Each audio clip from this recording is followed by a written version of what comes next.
Halo guys, balik lagi dengan gue, Toro the Storyteller. Kali ini gue akan bawakan satu kasus, yaitu Stephen Davis Murder. Seperti biasa, gue akan bawakan kasus yang mungkin kalian belum pernah dengar dimanapun. Ya, jadi Stephen Davis sendiri merupakan keturunan Inggris. Jadi dia kerja di Inggris, lalu dia pindah ke Filipina. Dan di Filipina dia menikahi seorang prostitut, yaitu pelacur. Dan dia akhirnya dibunuh sendiri oleh pelacur tersebut. Namun bagaimana mereka bertemu, bagaimana proses pembunuhan tersebut, dan bagaimana kasus ini terlengkap ke publik, kita akan bahas setelah ini. Oke? Let's begin.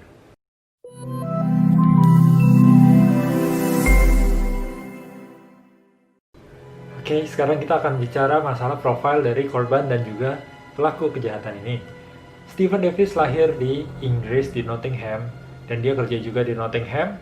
Dia kerja di salah satu perusahaan komputer di sana. Dan dia cukup baik, karirnya cukup berhasil, dan kemudian perusahaannya melakukan ekspansi ke Hong Kong. Dan dia ditawarkan untuk apakah dia mau bekerja di Hong Kong waktu itu. Karena jaraknya jauh, cukup jauh antara Europe dengan Asia, dia ditawarkan gaji 3 kali lipat pada waktu itu kalau dia mau kerja di Hong Kong. Dan dia waktu itu saat itu masih berumur 22 tahun. Belum ada tanggungan apa-apa, jadi ya dia cukup menggebu-gebu, dia agree buat dipindah ke Hong Kong. Di Hong Kong dia dengan gaji yang tinggi, dia join di salah satu klub penerbangan, namanya adalah Flying Club di Angel City. Jadi Angel City sendiri berada di Filipina. Filipina sendiri ternyata berjarak 2 jam dari kota Hong Kong. Dan ternyata banyak juga eksekutif-eksekutif di Hong Kong yang kalau seandainya liburan mencari kesenangan seperti itu, mereka lari ke Filipina karena Filipina jauh lebih murah daripada di Hong Kong. Ya, salah satunya adalah Stephen Davis ini. Ya, selain di Stephen Davis, teman-temannya juga sering party. Kalau party daripada di Hong Kong mahal, mendingan mereka pergi ke Filipina. Dan Evelyn sendiri lahir di keluarga yang tidak terlalu berada di salah satu kepulauan kecil di Filipina. Dan pada waktu itu usia Evelyn menginjak 13 tahun, dia lihat aduh keadaan keluarganya sangat miskin, dan dia memutuskan, dia minta izin ke papa mamanya, dia putuskan untuk pergi ke pulau utama di Filipina. Saat itu jaraknya hampir 2 hari 2 malam, itu ke Angel City juga, itu dengan bus dan kapal. Dan Angel City sendiri merupakan sex capitalnya di Filipina. Sama seperti kalian kalau di Europe mungkin sering dengar ada namanya Red Light District, yaitu ya semacam distrik untuk ya sex capitalnya seperti itu di Europe. Kalau di Filipina namanya Angel City. Dan di Angel City ini banyak barbar, dan ini merupakan tempat yang terbaik bagi mungkin orang-orang desa di Filipina pada waktu itu untuk bekerja di sana, bisa earn money, lalu bantu keluarganya di kampungnya masing-masing. Dan bahkan Evelyn saat itu sempat memalsukan kelahirannya. Jadi karena dia masih kecil, sebenarnya bukan hanya Evelyn ya, tapi banyak juga pekerja-pekerja seks di situ memalsukan kelahirannya gitu. Karena dia waktu itu umurnya masih kecil, jadi dia bilang, oh gue udah dewasa, udah legal, dan dia bekerja di bar tersebut. Harapannya sebenarnya sama. Semua pengunjung di situ bisa pick dirinya, dan kemudian mereka bisa menikah dengan orang kaya. Dan Evelyn merupakan salah satu orang yang beruntung pada waktu itu karena Steve pick dia untuk dijadikan istri.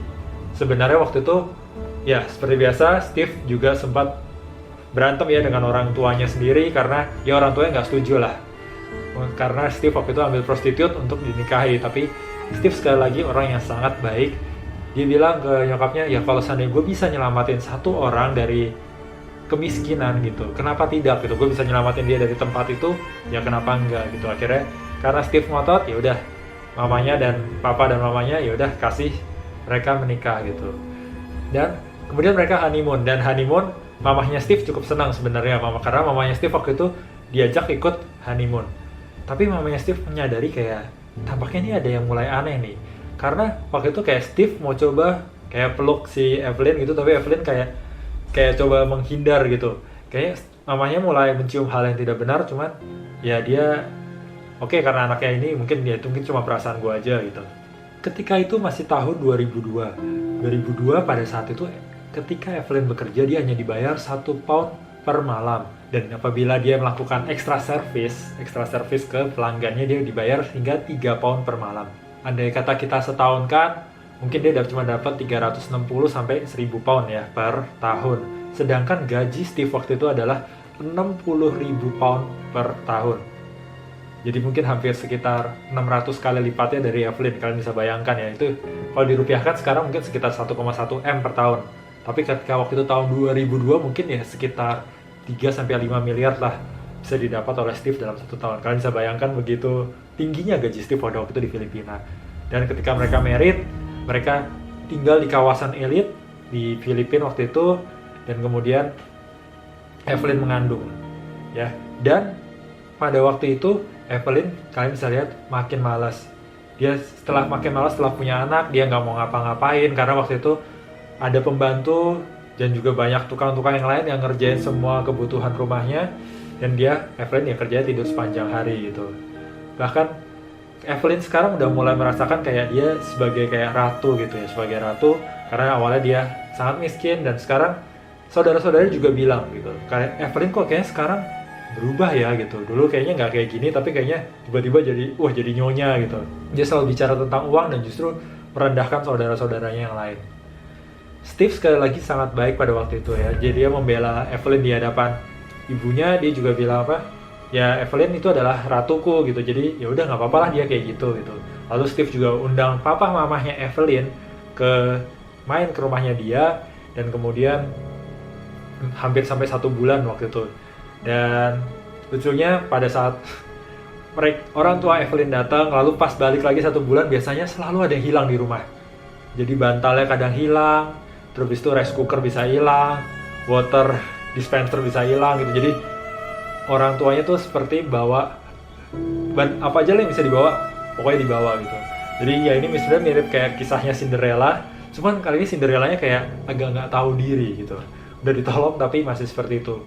Lalu Steve tapi masih tetap baik gitu. Dia selalu kirimin uang ke rumahnya orang tuanya yang ada di pulau kecil tersebut. Bahkan pada waktu itu rumah orang tuanya adalah satu-satunya yang pakai batu bata di desanya yang tersebut.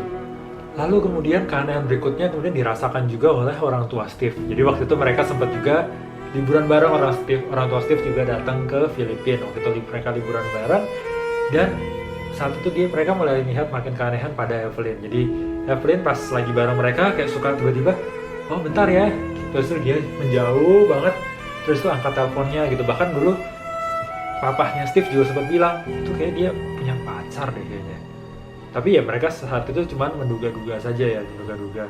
Tapi hal itu kemudian dikuatkan juga oleh saudaranya Evelyn. Jadi waktu itu saudaranya Evelyn waktu itu dipekerjakan oleh Steve juga sebagai nanny, yaitu sebagai ya pengasuh anak-anak mereka, karena anak-anak mereka ada 2. Nah waktu itu saudaranya Evelyn ini tanya, Evelyn kamu punya cowok lain ya? Langsung di-confront gitu, Dan waktu itu ya akhirnya Evelyn mengakui gitu kalau dia mempunyai seorang pacar begitu berkewarganegaraan Filipina juga, yaitu adalah local security guard, namanya adalah Arnold Adore. Jadi dia bertugas sebagai security dan dengan gaji 1.000 pound 1 tahun ya, bandingkan atas 1.000 pound, sedangkan gajinya Steve adalah 60.000 pound waktu itu pada 1 tahun. Oke, lalu keanehan ini berakumulasi hingga pada puncaknya Steve itu memberikan uang ke Evelyn. Jadi dia berikan uang ke Evelyn sebenarnya adalah untuk anaknya, yaitu Jessica, saat itu masuk ke elementary school, yaitu ke sekolah anak-anak. Dan dia udah kasih uang per bulan ke Evelyn. Namun pada suatu hari si Steve ini kan memang kerja tahu.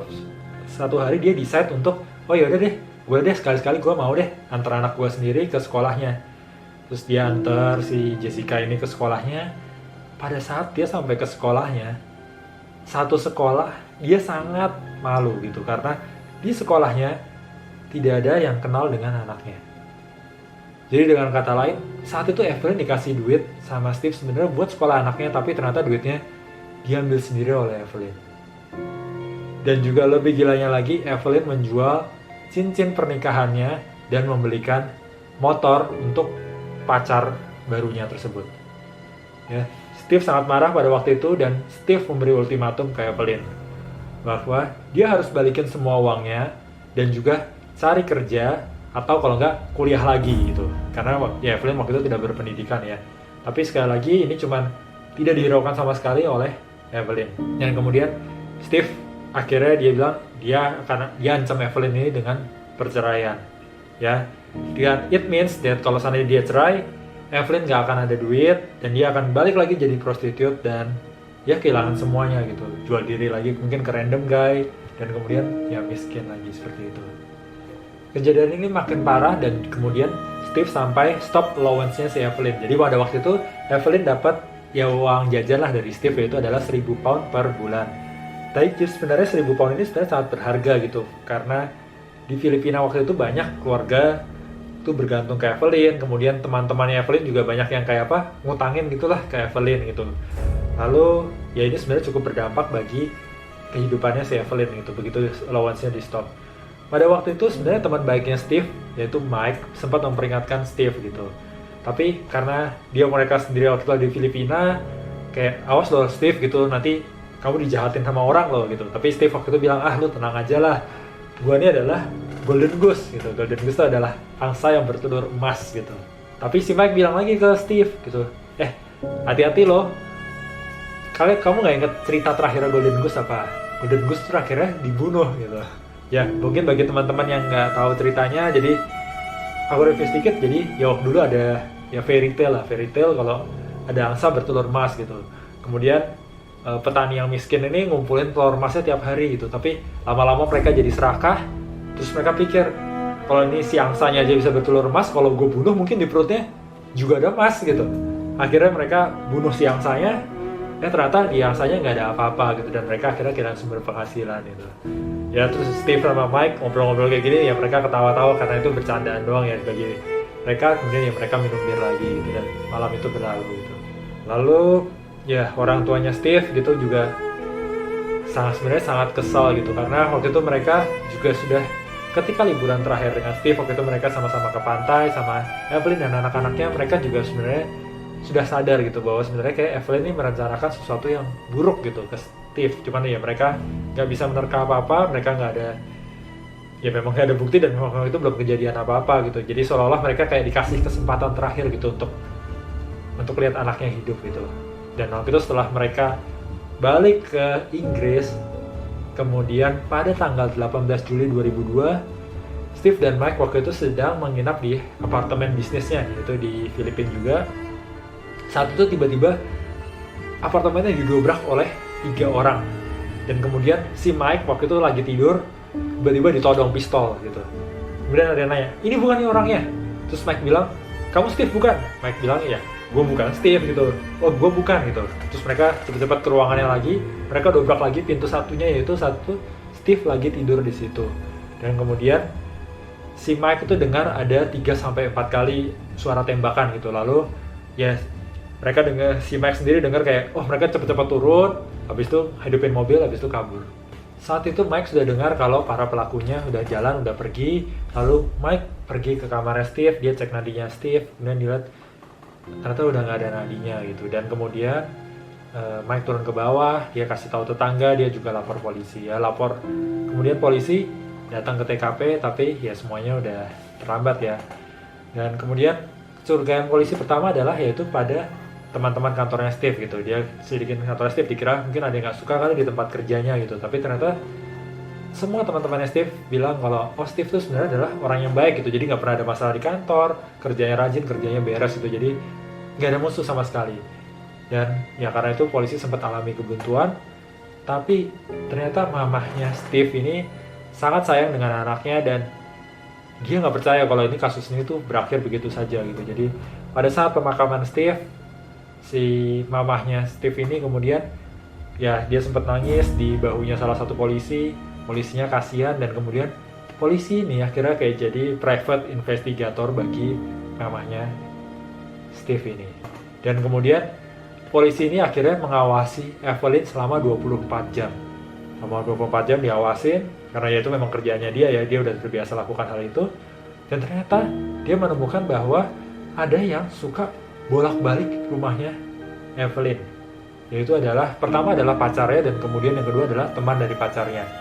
Setelah ini dilaporkan, kemudian kedua orang ini diperiksa dibawa ke kantor polisi, dan kemudian Mike mengenali 2 orang ini adalah 2 dari 3 perampok pada malam itu. Dan kemudian ya kedua orang ini ditahan.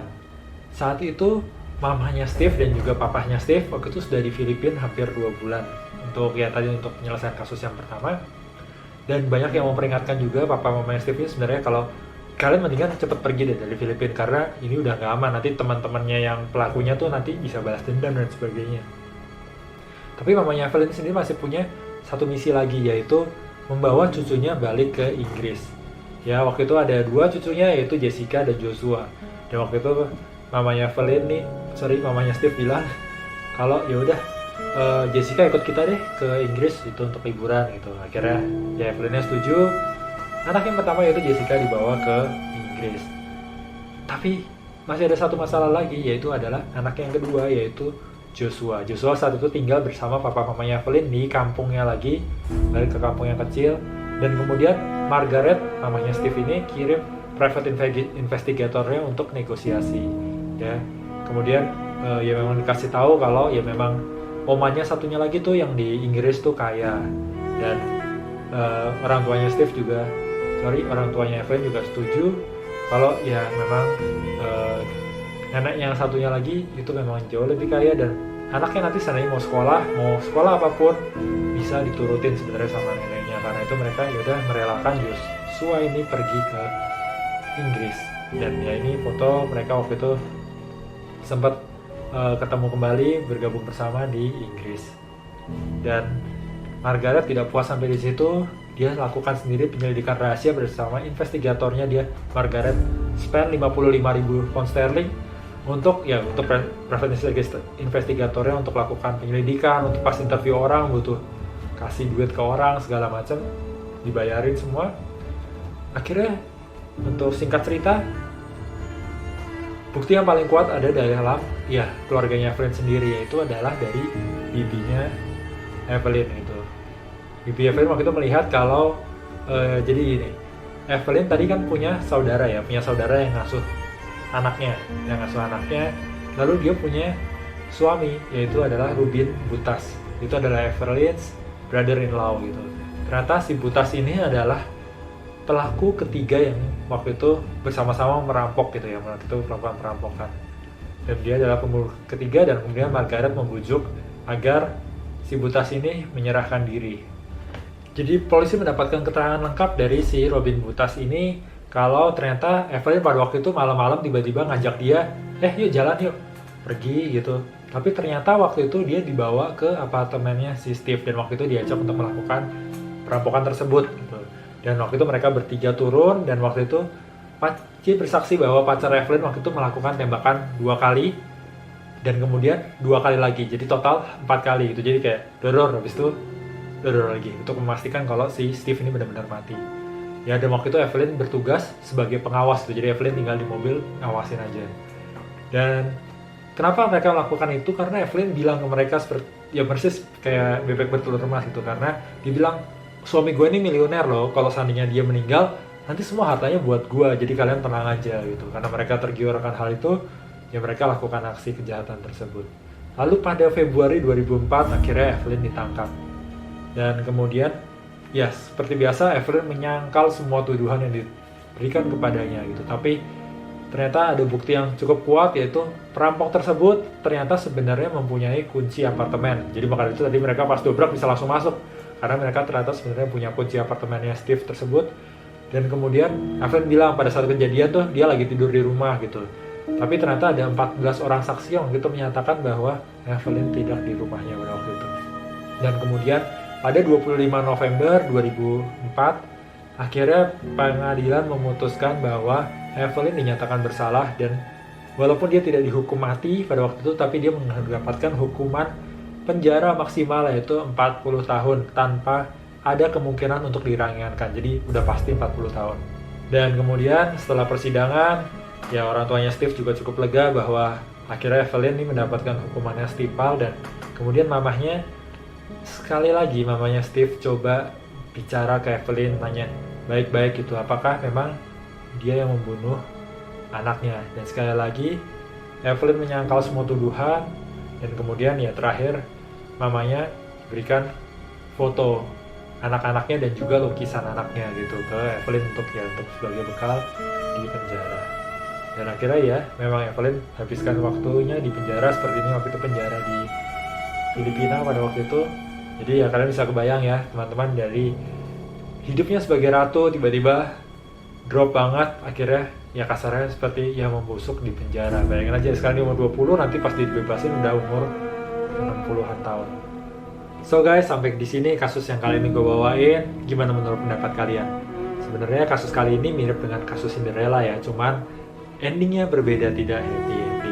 Dan kalian bisa lihat walaupun si pangeran ini sebenarnya udah kaya, udah baik, ternyata bisa juga loh Cinderella-nya yang memang ternyata tetap tidak tahu diri dan juga malah jahat gitu ke pangerannya. Oke, kalau kalian suka dengan kasus-kasus yang gue bawain, jangan lupa like, subscribe, aktifin lonceng notifikasinya, dan juga komen di bawah kasus apa yang kalian ingin gue bawain untuk berikutnya. See you guys, bye-bye.